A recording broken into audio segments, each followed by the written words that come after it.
नमस्कार। Vision IAS के news today के इस अंक में आप सभी का स्वागत है। इस अंक में हम आपके लिए लेकर आए हैं यूपीएससी परीक्षा की दृष्टि से महत्वपूर्ण कुछ अहम खबरें। इस अंक में हम सबसे पहले बात करेंगे यूएनडीपी के एमपीआई यानी मल्टी डायमेंशनल पॉवर्टी इंडेक्स की। यूएनडीपी ने वर्ष 2020 का वैश्विक बहुआयामी निर्धनता सूचकांक multi dimensional poverty index MPI जारी किया है।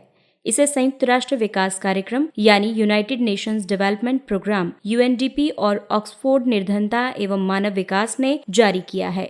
एमपीआई के अंतर्गत 10 विभिन्न संकेतकों में वर्गीकृत प्रत्येक व्यक्ति की वंचनाओं को समान भारांश वाले 3 आयामों जिसमें कि स्वास्थ्य, शिक्षा और जीवन स्तर के आधार पर परीक्षण किया जाता है। एमपीआई निर्धनता के स्तर और प्रकृति दोनों की जानकारी के साथ ये इंगित करने के लिए आवश्यक डेटा प्रदान करता है कि निर्धनता कहाँ और कैसे प्रकट होती है। आइए अब जानते हैं एमपीआई के मुख्य निष्कर्ष। 107 विकासशील देशों के 1.3 बिलियन लोग यानी 22% लोग बहुआयामी निर्धनता में जीवन यापन करते हैं और इनमें से आधे 18 वर्ष से कम आयु के हैं। लगभग 84.3% बहुआयामी निर्धन लोग सब सहारा अफ्रीका और दक्षिण एशिया में निवास करते हैं।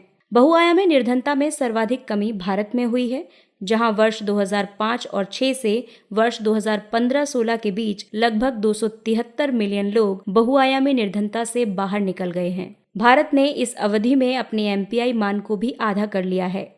हालांकि वर्ष 2018 तक 37.7 करोड़ लोग बहुआयामी निर्धनता में जीवन व्यतीत कर रहे थे। बहुआयामी निर्धन लोगों का अनुपात शहरी क्षेत्रों की तुलना में ग्रामीण क्षेत्रों में अधिक दर्जे हुआ है। कृषि में रोजगार और बहुआयामी निर्धनता के बीच एक सुदृढ़ सकारात्मक संबंध दिखता है। कोविड-19 ने एमपीआई के 2 संकेतकों को गंभीर रूप से प्रभावित किया है। इनमें है पोषण और विद्यालय में बच्चों की उपस्थिति। इस कारण बहुआयामी निर्धनता से निपटने में प्रगति संकट में है। अगली खबर महिलाओं एवं पुरुषों की नौकरियों पर कोविड-19 के प्रभाव से जुड़ी है। मैकिन्जे एंड कंपनी की रिपोर्ट के अनुसार कोविड-19 के कारण पुरुषों की तुलना में लगभग 2 गुना संख्या में महिलाओं को नौकरियों की हानि हुई है। दरअसल मैकिन्जे एंड कंपनी द्वारा जारी एक रिपोर्ट में ये उल्लेख किया गया है कि कोविड-19 के परिणाम स्वरूप भारत और संयुक्त राज्य अमेरिका में महिलाओं के बीच रोजगार हानि की दर पुरुषों के मध्य रोजगार हानि की दर से लगभग 1.8 गुना ज्यादा है। भारत में कोविड-19 से पूर्व श्रम बल में महिलाओं की भागीदारी 20% थी, परंतु बेरोजगारी सर्वेक्षणों से ये ज्ञात हुआ है कि वास्तव में कुल नौकरियों की हानि में उनका भाग 23% है। आइए अब जानते हैं इससे संबंधित कारण। उद्योगों में लैंगिक आधार पर कार्य की प्रकृति पुरुषों और महिलाओं के लिए जॉबलेस दर के मध्य 1/4 अंतर की व्याख्या करती है।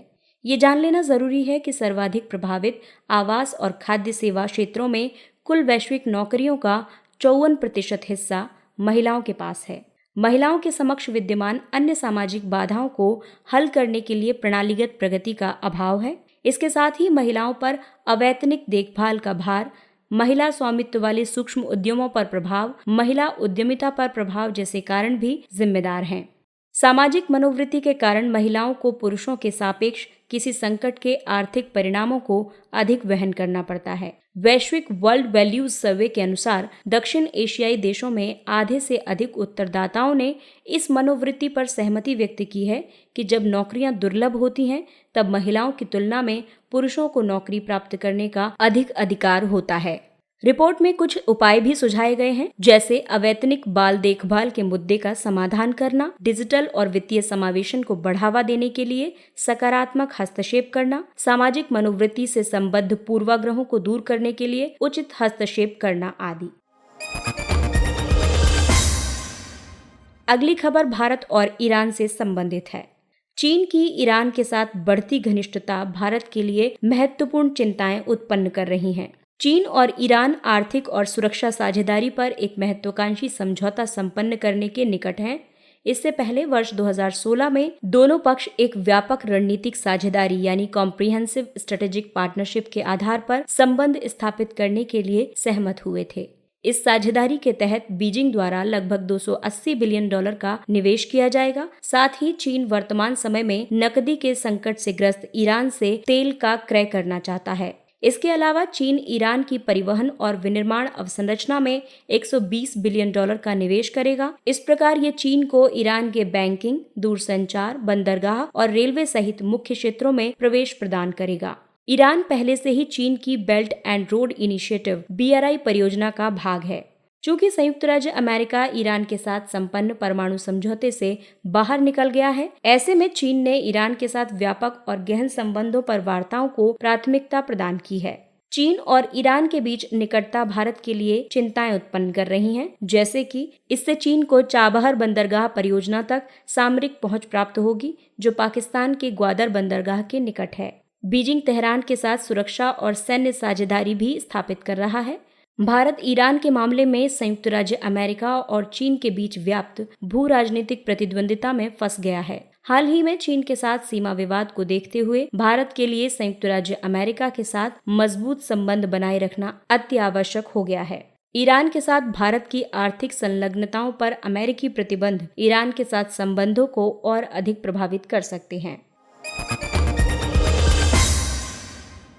अगली खबर UN के इकोसॉक में प्रधानमंत्री के भाषण से संबंधित। प्रधानमंत्री ने संयुक्त राष्ट्र आर्थिक और सामाजिक परिषद यानी United Nations Economic and Social Council इकोसॉक के उच्च स्तरीय सत्र को संबोधित किया।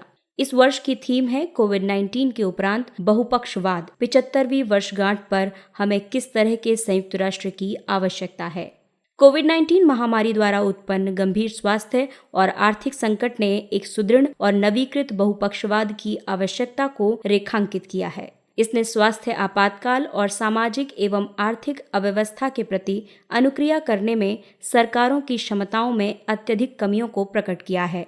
इसके कारण सतत विकास लक्ष्यों यानी SDG गोल्स के तहत प्राप्त किए गए कई लाभ खतरे में पड़ गए हैं। भारत के प्रधानमंत्री द्वारा इस सत्र के संबोधन में कुछ महत्वपूर्ण बिंदुओं को रेखांकित किया गया, जिसमें बहुपक्षवाद की प्रासंगिकता को बढ़ाने, इसकी प्रभावशीलता में सुधार करने पर बल दिया जाना चाहिए। इसे एक नए प्रकार के मानव केंद्रित वैश्वीकरण का आधार स्तंभ बनाने के लिए वैश्विक बहुपक्षीय संस्थाओं में शीघ्रता से सुधार करने की आवश्यकता के संबंध में भारत के मत को दोहराया गया।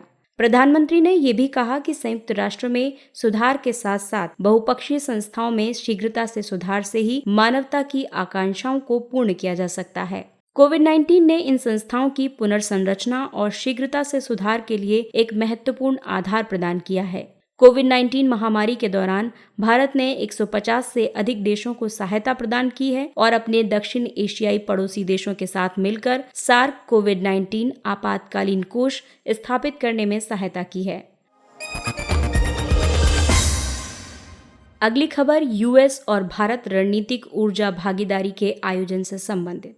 संयुक्त राज्य अमेरिका भारत रणनीतिक ऊर्जा भागीदारी की आभासी मंत्री स्तरीय बैठक यानी वर्चुअल मीटिंग का आयोजन किया गया। रणनीतिक ऊर्जा भागीदारी की स्थापना वर्ष 2018 में सहयोग के 4 प्राथमिक स्तंभों के आधार पर की गई थी। इनमें विद्युत एवं ऊर्जा दक्षता, तेल एवं गैस, नवीकरणीय ऊर्जा और संधारणीय विकास शामिल थे। इस आधार पर दोनों पक्षों में अंतर एजेंसी समन्वय के माध्यम से ऊर्जा सुरक्षा बढ़ाने की बात की गई थी। बैठक के प्रमुख निष्कर्ष: सामरिक पेट्रोलियम भंडार के परिचालन और रखरखाव के संबंध में सहयोग के लिए एक समझौता ज्ञापन पर हस्ताक्षर किए गए। भारत ने संयुक्त राज्य अमेरिका के SPR यानी स्ट्रेटेजिक पेट्रोलियम रिजर्व्स में तेल के भंडारण की संभावनाओं पर भी चर्चा की। संयुक्त राज्य अमेरिका की स्ट्रेटेजिक पेट्रोलियम रिजर्व क्षमता 714 मिलियन बैरल की है, जबकि भारत की SPR क्षमता केवल 38 मिलियन बैरल की है। हाइड्रोजन उत्पादन की लागत कम करने के लिए प्रौद्योगिकियों के संवर्धन में सहायता की जरूरत है। इसके लिए सार्वजनिक निजी हाइड्रोजन टास्क फोर्स की स्थापना की गई है। बैठक में कुछ अन्य महत्वपूर्ण निर्णय भी लिए गए, जैसे कि समावेशी और संधारणीय आर्थिक विकास को बढ़ावा देने, ऊर्जा क्षेत्र में महिलाओं को सशक्त बनाने आदि क्षेत्रों में निर्णय लिए गए। भारत संयुक्त राज्य अमेरिका ऊर्जा सहयोग partnership to advance clean energy pace, ये साझेदारी स्वच्छ ऊर्जा प्रौद्योगिकी के क्षेत्र में अनुसंधान और परिनियोजन के माध्यम से कार्बन उत्सर्जन में तेजी से कमी लाने पर आधारित है। ऊर्जा तंत्र यानी पावर सिस्टम का आधुनिकीकरण, उन्नत व उच्च दक्षता वाली कोयला प्रौद्योगिकियों के क्षेत्र में सहयोग, भारत में स्मार्ट ग्रिड्स के लिए ग्लोबल सेंटर ऑफ एक्सीलेंस की स्थापना आदि। सुरक्षा और दक्षता के लिए वायु गुणवत्ता में सुधार के लिए एयर कंडीशनिंग का रेट्रोफिट रेज कार्यक्रम, ये स्वस्थ और ऊर्जा दक्ष भवनों के लिए एक पहल है। दोनों देशों के बीच वर्ष 2019-20 के दौरान द्विपक्षीय हाइड्रोकार्बन व्यापार 9.2 बिलियन अमेरिकी डॉलर का था, जिसमें वर्ष 2017-18 के बाद से 93% की वृद्धि हुई है। आइए अब जानते हैं अन्य महत्वपूर्ण खबरों के बारे में। लोक प्रशासन में उत्कृष्टता के लिए प्रधानमंत्री पुरस्कार हेतु नई संशोधित योजना का प्रारंभ। ये योजना केंद्र और राज्य सरकारों के अधिकारियों द्वारा किए गए असाधारण और नव प्रवर्तनकारी कार्य निष्पादन को स्वीकृति एवं मान्यता देने और पुरस्कृत करने के लिए वर्ष 2006 में आरंभ की गई थी। केंद्र और राज्य सरकारों के सभी कार्यरत अधिकारी व्यक्तिगत रूप से अथवा समूह में या संगठन के रूप में पुरस्कारों के लिए पात्र होते हैं। कुछ संशोधन कर इस योजना को पुनः प्रारंभ किया गया है ताकि परिणाम संकेतक यानी आउटकम इंडिकेटर्स, आर्थिक विकास, लोगों की भागीदारी और जन शिकायतों के निवारण की दिशा में जिलाधीशों के कार्यों को पहचान दिलाई जा सके।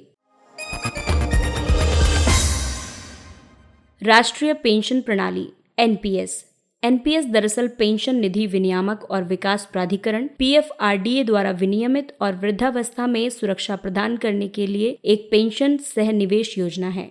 18 से 65 वर्ष की आयु वर्ग का कोई भी भारतीय नागरिक, निवासी या अनिवासी एनपीएस में शामिल हो सकता है। एनपीएस को सामान्यतः 2 श्रेणियों में बांटा जाता है, जिनमें सरकारी क्षेत्र, केंद्र सरकार और राज्य सरकार, और निजी क्षेत्र जिसमें कॉरपोरेट्स और भारत के सभी नागरिक शामिल हैं। वर्ष 2020-21 की पहली तिमाही में एनपीएस के ग्राहक आधार में 30% की बढ़ोतरी दर्ज हुई है।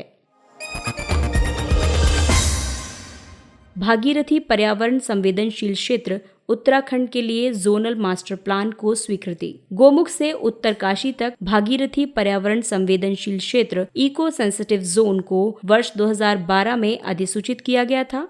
इसके तहत उत्तराखंड सरकार को ZMP तैयार करने के लिए आदेश दिया गया था। जोनल मास्टर प्लान जल संभर दृष्टिकोण पर आधारित होता है और इसमें वन और वन्यजीव, जल संभर प्रबंधन, सिंचाई, ऊर्जा, पर्यटन आदि क्षेत्रों में गवर्नेंस को भी शामिल किया गया है। पर्यावरण संरक्षण अधिनियम 1986 और उसके तहत निर्मित नियमों के प्रावधानों के अंतर्गत एक अधिसूचना के माध्यम से संरक्षित क्षेत्रों के आसपास इको सेंसिटिव जोन की घोषणा की जा सकती है। काजीरंगा पारिस्थितिकी तंत्र में बाढ़ की भूमिका। काजीरंगा वर्तमान समय में गंभीर बाढ़ की स्थिति का सामना कर रहा है। हालांकि कुछ विशेष कारणों से यहाँ बाढ़ का आना जरूरी भी है, जैसे ब्रह्मपुत्र और उसकी सहायक नदियों के जलोढ़ निक्षेपों से निर्मित काजीरंगा का संपूर्ण क्षेत्र इस नदी तंत्र से चारों ओर से घिरा हुआ है। बाढ़ की पुनर्सृजनात्मक यानी रीजनरेटिव प्रकृति काजीरंगा के जल निकायों के पुनर्भरण और इसके संपूर्ण लैंडस्केप यानी आर्द्र भूमियों, घास के मैदानों और अर्ध सदाबहार पर्णपाती वनों के सम्मिश्रण को बनाए रखने में सहायता प्रदान करती है। ये जलकुंभी यानी वाटर हाइसिंथ जैसे अवांछित पादपों से छुटकारा पाने में सहायता करती है। बाढ़ उत्तरजीविता के लिए प्राकृतिक चयन का एक मार्ग है। संयुक्त राष्ट्र सुरक्षा परिषद 1267 ISIL और अल-कायदा प्रतिबंध समिति। इस समिति ने एक आतंकवादी समूह तहरीक तालिबान पाकिस्तान के नेता को वैश्विक आतंकवादी के रूप में नामित किया है। इस कदम से सभी सदस्य देश बिना किसी विलंब के नामित व्यक्तियों और संस्थाओं के धन और अन्य वित्तीय संपत्तियों या आर्थिक संसाधनों को फ्रीज करने यानी जब्त करने के लिए प्रोत्साहित होंगे। साथ ही ये दर्जा सभी देशों के लिए आवश्यक बनाता है कि वे नामित व्यक्तियों को अपने राज्य क्षेत्र में प्रवेश करने या उससे होकर आने जाने पर प्रतिबंध लगाएं। 1267 यानी 1267 कमेटी का गठन तालिबान और अल-कायदा के सदस्यों के विरुद्ध संयुक्त राष्ट्र के प्रतिबंधों के कार्यान्वयन की निगरानी के लिए सुरक्षा परिषद ने किया था। Trinity test. 16 जुलाई 1945 को वैज्ञानिकों ने विश्व के प्रथम परमाणु बम का परीक्षण किया था। इस परीक्षण को ट्रिनिटी टेस्ट कूट नाम दिया गया था। इस बम को संयुक्त राज्य अमेरिका के नेतृत्व वाले मैनहट्टन प्रोजेक्ट के भाग के रूप में विकसित किया गया था। इसके बाद 1 महीने के भीतर ही फैटमैन नामक एक परमाणु बम को जापानी शहर नागासाकी पर गिराया गया था। परमाणु बम में या तो यूरेनियम या प्लूटोनियम का उपयोग किया जाता है और इसके लिए ये विखंडन यानी फ्यूजन पर निर्भर करता है। विखंडन एक नाभिकीय अभिक्रिया है जिसके अंतर्गत एक नाभिक या परमाणु 2 खंडों में विभाजित हो जाता है। Automotive solutions portal for industry research and education Aspire, इसे International Centre of Automotive Technology ICAT ने विकसित किया है। ICAT दरअसल National Automotive Testing and Research and Infrastructure Project NATRIP के तत्वावधान में एक ऑटोमोटिव परीक्षण, प्रमाणन और अनुसंधान एवं विकास सेवा प्रदाता है। इस पोर्टल का मुख्य उद्देश्य भारतीय मोटर वाहन उद्योग को आत्मनिर्भर बनाने के लिए सुविधा प्रदान करना है और इसके लिए विभिन्न संबद्ध क्षेत्रों से हितधारकों को एकजुट कर और नवाचार और वैश्विक प्रौद्योगिकी के क्षेत्र में प्राप्त उपलब्धियों का अंगीकरण किया जाएगा। इसके साथ ही ये अंक समाप्त होता है। अगले अंक में फिर मुलाकात होगी कुछ अन्य महत्वपूर्ण खबरों के साथ। तब तक के लिए नमस्कार।